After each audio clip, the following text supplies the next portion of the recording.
Welcome to Drum and Drummer, a podcast focused on drums, drumming and drummers. I'm George Pickering and that's Ben Winty, and we are both professional drummers in this business we call music. So stick around and join us as we pass the time whilst trying to stay in time. He was in the trade for 38 years, so that's why I've been calling it Dormer. He told you that, did he? Yeah. And then he asked for spirit level bubbles as well. Done got me up early, boy. Done got me up early. I have done got you up. Well, early. What time do you usually wake up? Let's go through our routines on a work day. People might get annoyed at this, but 9. What, when you wake up? Yeah. Well, you know, some could say annoyed, some could say jealous. You know what I mean? Yeah. They're going, wow, he gets to wake up at 9 and go to the Some I studio. understand because I work till, I was working till 10 p.m. So you can't get up really early. But this is where I get annoyed because I wake up at 6 and then work till 11 p.m. You know what I mean? But it's not every day. Do you know what I mean? I have Horses for courses, boy. Horses for courses. 15-hour shifts a week, something like that. I don't know. But then the rest of the time, the day is yours. But it does keep you in a flow of waking up early. You know what I mean? Like on a day off, I'm still up by 8, you know. Well, the frustrating thing is, Georgie boy, is you go, I love to have the morning off and just stay in bed all morning. And that's great when you're young and T4's on. But when you're older, you do stay in bed. Maybe you go back to sleep, you wake up, you feel like shit. And you go, oh, that was a waste. Yeah. But the opposite of, oh, no, let's get up early. But I've just got back from a gig at 1 a.m. It doesn't feel good. No. But then when you do wake up early and you start getting things done, you go, oh, that was good, wasn't it? Yeah, yeah. That was productive. It is nice. It's nicer. And I find if you stay, sometimes I'll have a really busy run of everything and then I'll be like, right, that's the day off right there. And I've stopped doing this now because I've learnt my lesson. I'll be like, I'm not going to do anything that day. That is going to be watch telly. And then by about midday, like I'm quite hungry, but there isn't really much in. So I'll just have some toast. And then at 2, you have some more toast. And then by 4, you're like, I think I'm actually depressed now. I think that's what's happened. I'm now depressed. So, and I need to go out. And then it gets to 6 and it'll be cold and dark. And I'm like, I need to go to the shop, not to buy anything, but just to see a person. You know what I mean? So I've had that. And then you're like, I'm never doing this again. Like, even if I have a day off, just get up and go out or something. I think that's how you do it. If you have a day off, get up and do, go for a run or a walk, or just say you've done something and then you can have your day, so you can be like, oh, this is all right, but if you just start it in bed, don't know, it's downhill from there. Anyway, I'm going to discuss my gigs last week because they're all interesting. So the one on Wednesday came through Jordan Farrugia. He put me on this gig with this artist he plays for called Ray, but not the Ray. And it was just cajon gig in London. Sweet cajon gig. Cajon gig in London. Forget your cajon. Yeah. If you forget your cajon on a cajon gig, what can you do, Ben? Use a hard Kill case. yourself. We'll do that. So turned up at this cricket ground. And it was like, we're going to do an evening set as they're all walking in. It was a function for Guyana, Guyana. There's something to do with, I don't know, the relationship between them and us or something. I don't know. There's a lot of like important looking people there.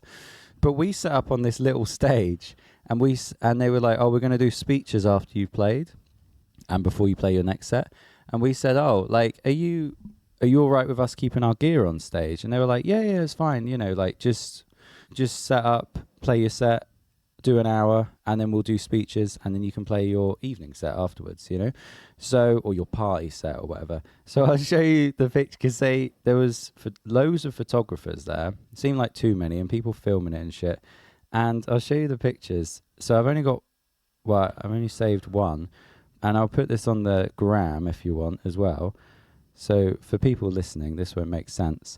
But there's me playing. That's the kind of vibe of the gig.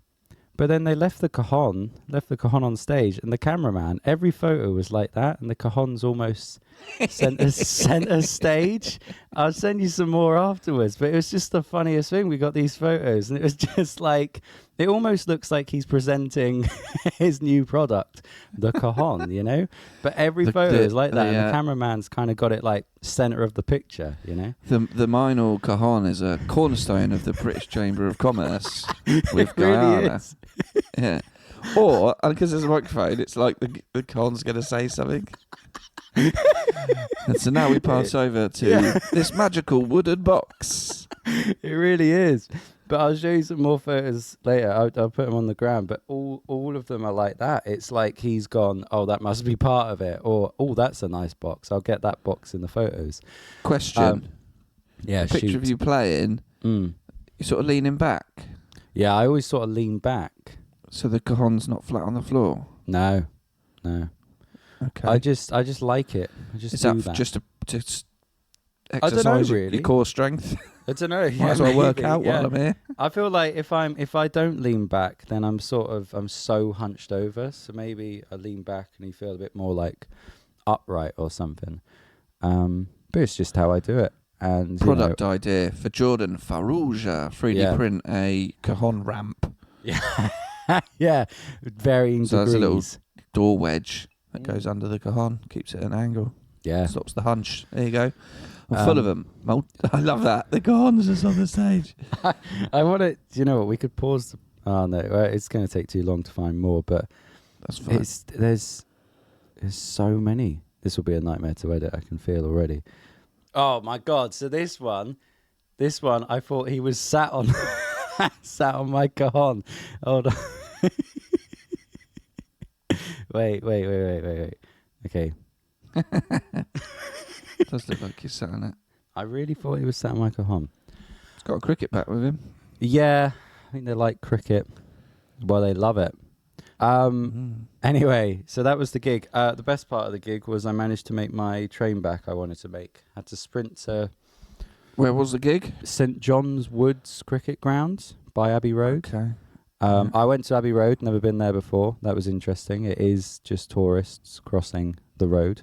And yeah, managed to get my train back, and that was that. But all in all, quite a fun gig. But a funny one because it's the first time I played with those guys, and you're sort of like, oh, there's a lot of new songs to learn. Even though it's a cajon, you're like, well, I've got to learn the songs. I've been hired to do a gig. Oh my god! And I had to buy a waistcoat. But on the day they were like, nah, we're not going to do the waistcoat. So I'm like, right, take that back to next. Get that 90 quid back. 90 quid on a waistcoat? For a waistcoat and trousers. It's a 45 each. But yeah, still, I know, right?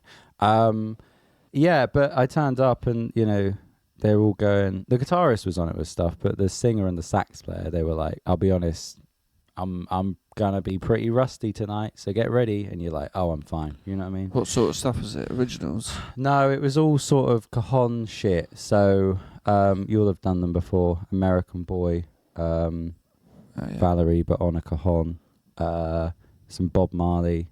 I don't know, just kind of, and then there'd be like more like one, just a lot of like 4 to the floor kind of tunes, that one that goes da da da da da da da da da da da da ooh da da da. Yeah. So yeah, all in all a good gig. What have you got before I tell you about my horrible weekend? Well, What did I do? So I went up to... I'll start with my Friday. Day off. Nice. Took a trip up to Londinium, the capital. London. Thanks for confirming. Yeah? Yeah. To go to a Batman exhibition. Mm-hmm. In Covent Garden. 85 years of Batman. That's a lot of Batman. And an exhibition of a lot of the props, costumes and vehicles from all the Batman films. Can I ask a stupid question? Sure. Who invented Batman? Good question. Oh, thank God for that. I thought you were going to be like, obviously it's someone. I can't remember his name off the top of my head. Is he? Who's the old comic book guy who did Stan Lee? Yeah. Was it him? Yeah. No. Okay, that was going to be my stupid question. No, he did like Marvel shit in it. Oh. Here's the Some other stupid guy. question. Is Batman not Marvel? No. Okay, what is Batman? DC. You're going to struggle to get any enjoyment out of telling me about this Batman exhibition. Yeah. What's DC? Is that so? That's something different. Detective Comics. Oh, okay. Yeah. It's like Apple and Microsoft, isn't it? Is it? Well, it's both computers, but it's two different companies, isn't it? Right. Do they ever do a crossover? Bob Kane and Bill Finger. Fair enough. Yeah. They're probably long dead now. Yeah. Maybe. Anyway, how was it? It was good. It was good. It was sort of like the best bit was it was like sort of 8 themed rooms. Uh-huh. And the first room was like Wayne Manor. It's like it's Batman's house, right? And have you seen Batman? Do you know anything? I saw the one with Heath Ledger. I saw that one. Yeah. Right. Do you know how Batman gets to his Batcave? Flies. No. He has, in his house, he has a secret doorway behind a bookcase. Okay, cool. Right. And in some films, he plays a little couple of keys on a piano and it opens up. Others, he's got like a statue that he pulls or a book that he pulls and the door's open and he's got a fireman's pole down to his Batcave. Now, there was no fireman's pole, but you started off in Wayne Manor and it was all like pictures around, like done like an old country house, old manor house. Big time. And then there was like an intro video from someone from DC Comics. And then it was like, oh, how do we get into the Batcave? Oh, maybe find a statue of a bat. And then it had a riddle on it. And you had to like work out the riddle. And I worked it out because it was easy. And then I got to, because there was only about 6 of us in this group. And I got to you had to turn the bat statue to face the family portrait. And I got to do that. And then all smoke came and lights. And then the bookcase opened. And you went through to the next room. Nice. So as a 39-year-old man... I was going to say, was the other 5 people children? No, I think I was one of the youngest there. And then the doors open and you go through. But then there's rooms with like costumes from the films, props, all very well presented. Then you kind of go through like a corridor that's like the Riddler and it's got lasers everywhere and all that sort of stuff. It was good. Nice. It was good. I had about 45 minutes. Yeah. But you walk through. I got loads of pictures. Nice. Me with the Batmobile and one of the Bat bikes. And allegedly, they were all the real props from the films. That's pretty cool. And stuff. So that was it's very nice. Thank you. Yeah. Well, do you do anything else in Londinian? A nice lunch out and bought some Lego. Nice. So, where'd you go for lunch? Oaxaca. Nice. I like Oaxaca. Yeah. Did you have a main or did you have 3 little smaller plates? Sharing plates. Yeah, sharing plates. Yeah, Oaxaca is where pork pie tears happened. Okay. Yeah, because I'd had a pork pie and a big corned beef roll that day, and then went to Oaxaca and instantly realised I was hungry. If you're new to the podcast, you might not have heard this story. If you're Ben, you'll have heard this story a lot. And I went to one of Ben's gigs after going to Oaxaca, and I've never been so full in my life to the point where it was awful. I'd had a lot to eat that day, and I watched Ben's both of your bands, watched the whole night, and then went outside and cried so hard because I just couldn't. I didn't know. I felt so sick, and just didn't know what to do with myself because I'd eaten too much food. You know what I mean? Mm-hmm. Anyway, glad you had a good day. Yeah, it was nice. It was nice. Thank you. Come on, let's hear about your weekend then. Well, it's a lot of things that kind of seem like first world problems, but all built up. The kind of theme of it was, I'm just trying to be nice. Why is everyone being a cunt? You know what I mean? That was the kind of vibe. So I had 2 gigs. I had a gig on a Friday with Tim Love in Beaconsfield. And then Timmy Loverboy. And then I had a gig on Loverboy. Saturday. General Loverboy. I had a gig on the Saturday with Wildwood Sky in Oxford, and I looked on Google Maps, and I must have looked at night, and it was like 40 minutes apart. I was like, and as you know, I booked a hotel for this. Oh, this is the Beaconsfield Airbnb. Yeah. The hotel. Yes. Ended up doing a premiere in. So I was really excited because I was like, right, I can get to the hotel. I don't have to be at the gig until 8:30 because it's a pub gig, and we don't start till 9:30. So I'll get to the hotel at some point in the afternoon, chill out, do some admin. I was saving all my admin for this hotel. And then tootle on down to the gig. The gig was a 5-minute drive from the hotel. Do the gig, be done by midnight, get a Mackey's, come back, And I was really excited. And then the next day, I'd drive to Oxford, have a nice day in Oxford, then do a gig. I was like, this is going to be a great weekend, like on my own, just exploring, just why not? Explore yourself. Yeah. And Asia. So I get to the hotel and I turn up and I was like, oh, the Wi-Fi just isn't working. So I called the front desk. I was like, hey, it's the Wi-Fi ain't working. The woman was like, oh, okay, come downstairs and I'll give you a voucher. And I was like, all right. I just run a bath because I was like, there's a bath here. I may as well use it. And so I had to get my clothes on and go downstairs. I had to wait in a queue for her to give me this slip. And she literally said, here's a voucher, but if it doesn't work, then I don't know. And that was it. I don't know. What was the voucher for, though? I don't even know. She just gave me this code, and I was like, "What?" So I was hoping I could click on the Wi-Fi thing, and then it would say, "Hey, what's the voucher?" But it didn't. And then I tried calling this number, and it just took forever to get all these details. And they were like, "We'll call you back." And they never called me back. So that was annoying. And then I did the gig. The gig was fine. Tim Love wasn't really feeling it. He told me that. He was like, I'm not. He was like, I've had a long week, let's just smash this gig out. I was like, okay, cool. So speaking of loading out at the end of a night, I got a brilliant loadout story. So we spoke about this in last week's episode, when you try and load out, suddenly everyone just appears in, exactly where you need to go. Blocking your way. Yeah. So I start loading out, and there were these 4 lads, and I was walking past them. And, I got past them the first time. And then the second time, I was walking past them. And I went, oh, me again. Trying to, make light of it, That's what I said. Oh, me again. And this guy, he was shorter than me, by the way. I'm 5'10". So very short. Yeah. And he goes, what? And I was like, I said, oh, me again. And he went, I don't fucking know you. And I was like, oh my God, and I was like, what? And he was like, you just said me again, but you don't know me and I don't know you. And I went, and I kind of, I probably shouldn't have done it, but I sort of leaned in a little bit too close. And I went, no, I said me again because I just walked past you and I'm walking past you again, And then his mate kind of pulled him back and was like, it's all right, just sorry about him, leave him. I was like, what the fuck? I'm just trying. I tried, oh, me again. And then I don't fucking know you. I'm like, right, okay, there's another cunt, Anyway, I got a Mackey's, went back to the hotel, watched American Dad, went to sleep. And next morning. Did you have to go past them again? Yeah, but by that time, the security guards, they were getting told off for the security guard for vaping in the pub. And he was like, get out now, So I was like, they're distracted, And also, I kind of was like. They're being jostled out by a security guard. Yeah. You go, me again. Yeah, well, did I? Kicked out again. Yeah, exactly.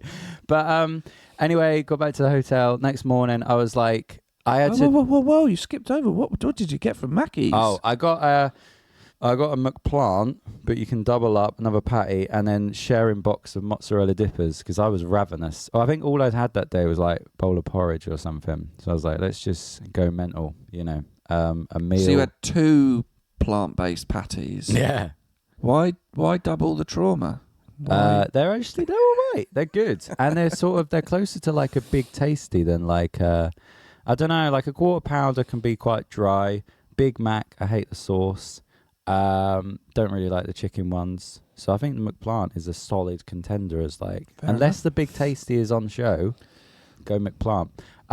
Anyway, so yeah, go back to the hotel, went to sleep. Next morning I was like, right, let's sort the Wi-Fi because I need to sort the Wi-Fi for this new place. And I was trying to find any number to call Sky, and it just kept redirecting me to a different, you're going to have to do this. Or I was just like, oh, fuck's sake. So I was like, right, okay, let's check out. And I needed to sort my door mirror, right? And because I smashed my door mirror the other day.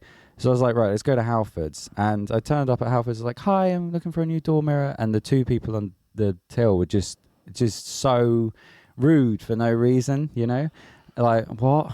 Oh, for your car? Yeah, for my car. Yeah, sorry. I just What did you think? For some reason I just thought like my house. Yeah, like you got a mirror on your door in your bedroom.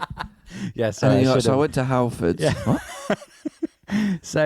But they were just kind of really arsey, and then they were like, but I was trying to be like, oh, thank you, like, it's fine, clearly hated their job. And then they were like, oh, do you want it fitted as well? I was like, yeah, how much is that? They're like, oh, it's an extra £3. I was like, well, yeah, okay, cool. So this guy comes out. I thought what he did. You do know it's called a wing mirror, don't you? Well, I was saying wing mirror to this mechanic yesterday, and he went, I think you mean door mirror, George. And I was like, okay. What? Yeah. He was in the trade for 38 years. So that's why I've been calling it door mirror. He told you that, did he? Yeah. And then he asked for spirit level bubbles as well. So yeah. And tartan paint. Yeah. So I was stood outside, and he comes out, this guy, and I was like, oh yeah, it's just this, And I thought he was going to take off the old smashed door mirror, wing mirror, but he didn't. He just went, all right, nice one, and then got the new wing mirror and just placed it over the old broken one. And I was like, wait, what? He's like, oh, it'll take too long to take the old one off, just put it over the top. And I was like, well, I could have done that. That's mental, So I just paid £3 for someone to do so. And I don't know. Then it took 2 hours to get from Beaconsfield to Oxford. Like, it should have taken an hour, but everywhere I went, it was roadworks to get onto the M40. And it was more stressful than central London somehow. It was just ridiculous. And I finally got to Oxford. I was like, okay, cool. I'm in Oxford. Dad recommended a good pub to go to. Let's just go to that pub. I got 2 hours now before the gig. Let's just try and have a bit of time in Oxford. And I was going in, and it was like really busy. It was like Oxford Open Day. And I looked, and you can see like car park, like how many spaces? And I shit you nay, it was like 0 spaces on all the car parks. I'm like, well, what am I going to do? So I went to the train station car park, and it was like 17 quid to park minimum. I was like, well, I'm not doing that. So in the end, I was like, right, well, I may as well just go to the gig and see if I can go for a wander around there or something. Because now it's 4 and I've got to be there at 5. And I got to the gig, and everywhere you went, it was like closed off, It was like private park, or like, oh, you have to be a member of something if you want to see this lake or whatever. Like, Oxford, Yeah, it's Oxford, mate, isn't it? Is the poshest. I mean, everyone knows it, And everyone looked very Oxfordy. And in the end, I found this little patch of grass by the side of the road, and I just kind of chilled out there. And I was like, this is fucking shit. This is the worst. But it's weird because it's like none of the things are like actually bad, but all added up. I was just like, oh, man, when you're excited, like, this is going to be a good weekend. I'm going to go to a hotel. I'm going to have a nice day in Oxford. And it's just like, I was just sat on a little grass bank going, this is bollocks. But thankfully, the gig was great. So that was kind of like a saving grace. But I think, yeah, the kind of the vibe of it all was just like, oh my God, why is everyone just, I'm trying so hard to be like, hey, I've got this, could you, oh, what? No. It sounds like your problem. Wi-Fi's not working. You deal with it, Oh, there you go. There's your wing mirror. Fuck, like just getting battered from every angle. I was like, I'd never want to go to High Wycombe again. But yeah, that was that. So yeah. That's a shame. Yeah. But good gig. Sometimes life be like that, George, Sometimes doesn't it? life just hits you with stuff. It makes you walk through mud. Yeah, exactly. To get to the candy shop. Yeah.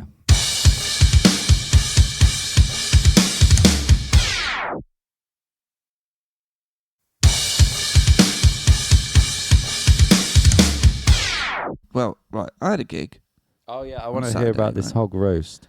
I had a gig on Saturday, freshman year, up in Wookey Hole Caves. You heard of the Wookey Hole Caves? Sorry, I was drinking. I knew you were expecting a response. The Wookey Hole Caves, you say? Wow, no. Yeah, so went up there, right, and easy loaded. It was all a late wedding, yeah. I think, because it was open to the public. They got married in the caves. I didn't actually go in the caves. I don't want to go in the caves. So it was all just quite late. So they weren't having dinner till like 7, and then we was starting at 9. Easy load in, set up in an empty room, sound check. Great. Cheers. Yeah. Right. A few things happened. One, another hog roast to rival last week's. When you say rival, was it worse? It was. The only thing that made it better was it had chips, which were edible. Okay. Wow. But the bun was worse. Oh. the meat, rather than being dry and chewy, was like sloppy skin. It felt like eating. I just couldn't. Again, only apple sauce, a bang average bit of coleslaw, and stuffing that I have a video of this that makes a noise when you hit it with a knife. It was solid. Yeah. Yeah, it's really bad, really bad. Right, but then this is the weird thing, right? So we didn't see the bride or groom or anyone for quite a while because they were off getting married in the caves while we were setting up. And then we went on till 9, so we had like 2.5 hours to sort of chill. So they put us in this room. And it was getting closer to 9 o'clock, so we got changed, and then I just went and checked, like, oh, do you think, is it all running time? Yeah. So we were hanging out back, and then a lady from the venue came through with a bloke in a suit, who we assumed was the groom, and he was a bit odd, a bit of an odd chap, and he said one of the weirdest things that it makes my mind boggle a little bit. Now, I get it. You know, people can get nervous when meeting new people, and especially when meeting a band, maybe, you know, and there's 3 of us, and I don't know. But I was sort of being very nice, like you were, trying to get Wi-Fi. Hello, you know, yeah, good to meet you, you know. Yeah. Thanks for having us, all that bullshit, you know. I'm just thinking about the sweet paycheck. Yeah. Nah. You know, I said, oh, you know, you doing a cake cutting? He said, but the first thing he said was something like, he said, he looked at me and we shook hands. I said, hi, I'm Ben. And he went, oh, are you the singer? And I went, no. And then he looked at Baz, who was playing bass, and he went, who was stood there in his gig clothes, holding a suit bag. Yeah. You know, a suit bag suit thing, bag. right? Just holding it, just a simple black suit bag on a coat hanger. And he looked at Baz and went, you must be the drummer. And then pointed at the suit bag and went, because that must be a hi-hat. Fuck off. Yeah. What? That's like a fucking Vic and Bob off the wall thing to say. That's insane. Yeah. Wow. And it was almost, do I say, oh no, that's a suit bag? I don't know. I said, oh no, I'm the drummer. Baz plays bass. What did he think a hi-hat was? Well, I don't know, George. It opens up a lot of questions, mate. Definitely opens up more than answers. And I know nerves can get the better of people when maybe talking to people new or that sort of thing, you know. Yeah. Not everyone has those social skills straight off the bat with new people. I get it. But I was not expecting. No, that's mental. To point at a suit bag and go, oh, you must be the drummer because that's a hi-hat. That's unbelievable. Yeah. Anyway, but then, right, I thought, I'll go to the bar and get us a drink. We've got a lot of time to kill, right? Yeah. So I says to the boys, do you want a drink? And I thought, you know, normally we should get free drinks, right? Or a free drink. And I thought, do you know what? Even if it's not free, I'm just gonna buy one. Yeah. Do you know what I mean? I'll buy a drink for the boys. And I went up to the bar and Mike came with me. You know me now, George. I love an orange juice and lemonade. Well, yeah, you do. Well, I ridiculed Archie a bit last week for when I asked him to get me an orange juice and lemonade. He said, oh, do you mean 2 drinks? Yeah. Or which is a fair enough question, because if you said, can I have a Coke and Tango, you know. Yes, but Coke and Tango's not been used as a combination for years. I'm on I get it. your side. I know what you're saying. But I'm trying to think from his point of view. But yeah. Yeah. So anyway, so we went up to the bar, and I said, "Oh, Mike, what do you want?" And he said, "Oh, I'm not sure." So I said to the barman, "Oh, can I get an orange juice and lemonade?" Right. I think I might need to apologise to Archie. Yeah. Right. But here's what happened. Again, a bit like, I don't know what's going on. I don't know if the caves have some. There's lots of wizard shit around that.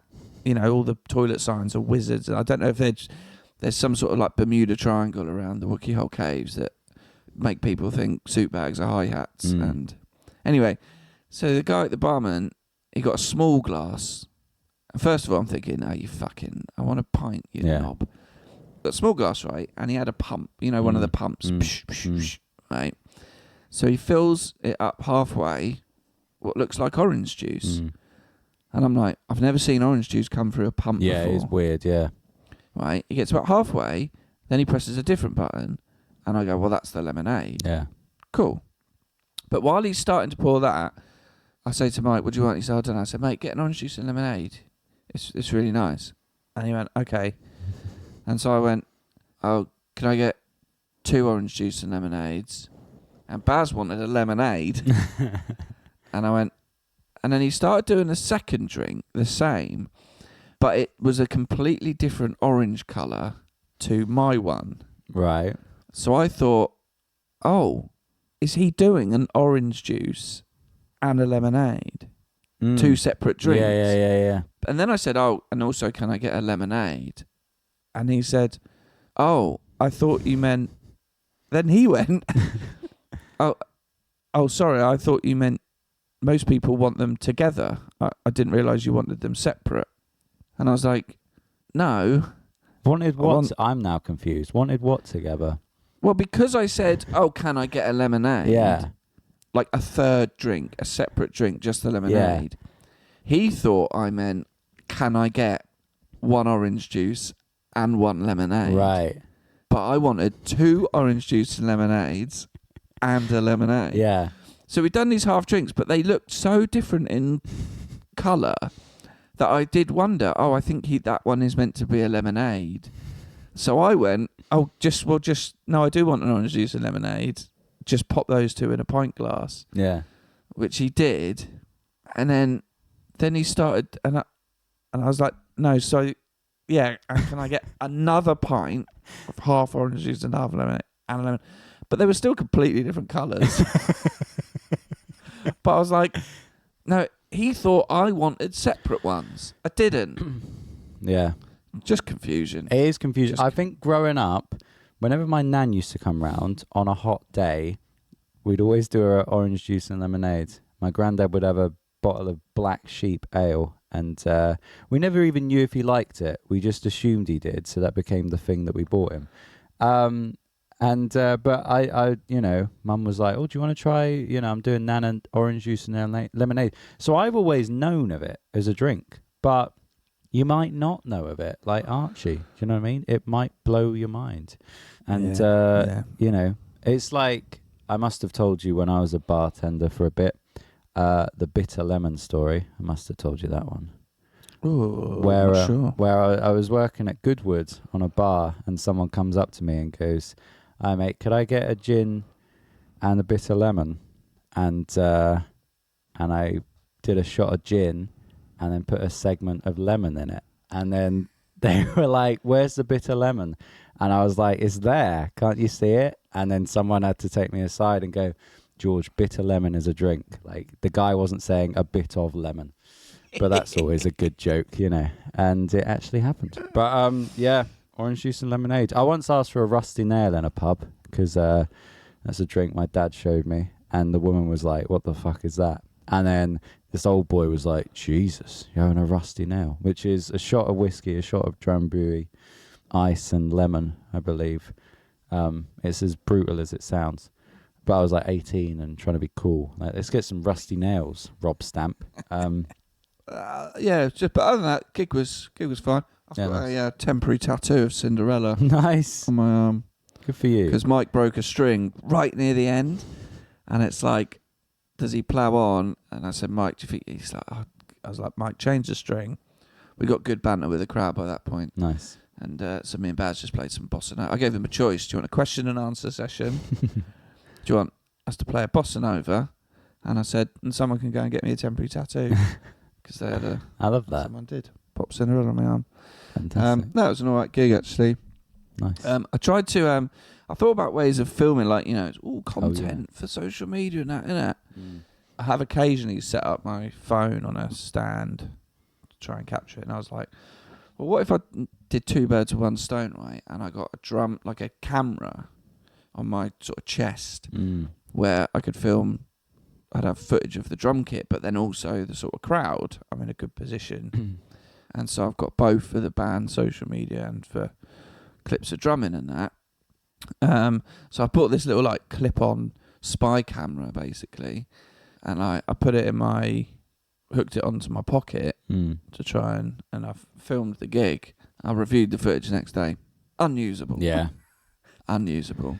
Yeah. But the camera's all right. I just need to find somewhere else to put it, really. Yeah, But, it's tricky, isn't it? It always seems like a good idea. I remember my brother got a GoPro for Christmas one year, and I was like, I am gonna put this on my chest, and film myself playing drums that morning, Christmas morning. Like, right, let's just do it. And it never looks as cool as. I think that will be if someone invents a thing that. I mean, you were talking about those glasses that can do mad shit. If someone invents a way that it's like a steady camera from a point of view, then it will just be, and it's going to happen. Someone will do that, you know what I mean? But it can be a bit. I've seen people shaky. online who have that POV view, and they must have some kind of neck thing or something because it's quite steady. But the thing is, you can't. It's probably some contraptions, and you can't wear that while you're doing a gig. No, exactly. But it's got a little it's magnetic, the camera as well, so it might clip on a stand or something. I'll keep trying, but I thought I'd take a punt. Yeah. 20 quid on a camera. You got anything else, boy? Well, speaking of punts, there was punting at the Oxford place. It was on a river where you could do punting. And I asked Joe Gisby, I said, you ever punted? You ever been punting? And he was like, what's that? Like when you kick a football really hard? And I was like, yep. We're not from Oxford. Joe, I'll end with this. Joe has a knack for saying some of the funniest things for no reason. So even the other day at the gig, we were just walking aimlessly back from the car park, and he went, I wonder if they can do me a sandwich. And I was like, who? But what else did he say? I'll say one more thing, just to give Joe a shout out. The other day, and this has become an inside joke in the band now, he was like, oh, I think I'm busy that day. I can't do that day. And then he was like, oh, okay. I think Lennon was trying to get him on a gig. And he was like, no, wait. No, it's not me. No, my friend's busy. That's who's busy. And we were like, oh, yeah, you told us that before, yeah. I did, yeah. So I think that I'm going to make that a new thing for the podcast. If Joe says something mental, which he will, I'll add it on here because it's funny because I've met stuff. Joe and looking at him. Out of all you guys, if you said one of these guys has been punting all their life, I'd point at Joe. Yeah, and that's Got I'd that say punting vibe. Yeah. You ever been punting? You must have been punting. No, never. No. Well, not punting. Had to do sort of like a kayak thing on a stag do. Absolutely hated it. Yeah. Well, we'll finish up. Yep. I'll just finish up with one thing. Archie Mack, we've mentioned him here. Yep. Orange Juice and Lemonade Boy. His new EP, Loser. It's called Loser. Yeah. 5 tracks. I drummed on it all. It's all done at my studio. Mixed by Neil. It's coming out on the 27th of September. Cool. So pop it in your diaries. Are you going to the drum show? No, I don't know now. Maybe I'll see. I'll see on the day. See how I feel after. I'm getting a little bit of FOMO, mate. I'm getting a little bit of FOMO. Well, starting to see a lot of people post, drum show. I'm like, it was fun. I might do. I don't know. It depends how long it takes to get to Liverpool because I don't really want to. I don't know. I was planning on doing stuff. Charter the Drum and Drummer helicopter, mate. Oh, this is it. If it was London, it'd be fucking ideal. I don't know what Mike Dolbear's doing it up north. To be honest, I get it. Let's have things up north, but at the same time, just do it in London. Keep it at Wembley or whatever, because I could have got back from Gatwick. Oh, quick train to London drum show and then back to Brighton. But I get it. Have things up north, and then the Northerners aren't upset. But who was it I was talking to the other day? Sorry, we will wrap up. Who was saying if Man United are playing Man City it was me. Oh, it was you. Yeah, exactly. Yeah. Man United and Man City are playing in the FA Cup final. Do it up north. Yeah. It's mental to bring them all down to London. We're fine with it. We're fine. Yeah. We've had enough FA Cup finals. Exactly. Do it up north. Yeah. I'm okay with that. Yeah. It doesn't even have to be at one of their stadiums because that would be a conflict of it. Just do it at, I don't know, Liverpool. If you're going to have the drum show up north, give me northern prices. Yeah. Yeah, exactly. Right. No, it's a shame we're not going actually, and I think maybe next year we should. Well, I think maybe if we plan it again, like we did. Yeah. Yeah, I think we need to plan it, don't we? Because I've Rather got than 3 on a- gigs that weekend. Rather than on a whim, because that's... Can't go because I'm actually out working as a drummer. Yeah. Oh. Exactly. We'll do it properly next year. Cool. Right, let's wrap up. Let's wrap up. What you got planned this week, anything? Oh my God, it's just mental. It's just all the stuff. It's just lots of bitty things for the move. Got to learn songs for the gig in Switzerland. Yeah, that's coming up, isn't it? Yeah, working. Just all stuff. That's sort of why I want to get back from Switzerland and just, don't know, be done. But I'll see. Maybe I will get the train up. It's just long to go somewhere you're like, am I actually interested enough? I don't know. I don't want to let Jordan down, though. Anyway. Right. You don't always have to say yes. No, this is it. I need to get better at that. Right. See you later. Yeah. You're better at outros. I mean, you do the outros. But yeah. Are you going to the drum show? Let us know what you're looking forward to seeing. Keep checking out our Instagram. Give us a follow. Give us a like and subscribe. Find us wherever you get your podcasts. Rate and review us on there. 5 out of 5, please. And that helps spread the word. Have a good week. Enjoy your gigs if you're gigging this weekend. And we'll be back next time, Thursday morning, 6 a.m. Bye-bye. Thank you for listening to Drum and Drummer. You can find us on Instagram at Drum and Drummer Podcast. And you can send us an email to drumanddrummerpod@gmail.com. Remember, just pick up the sticks and twat it.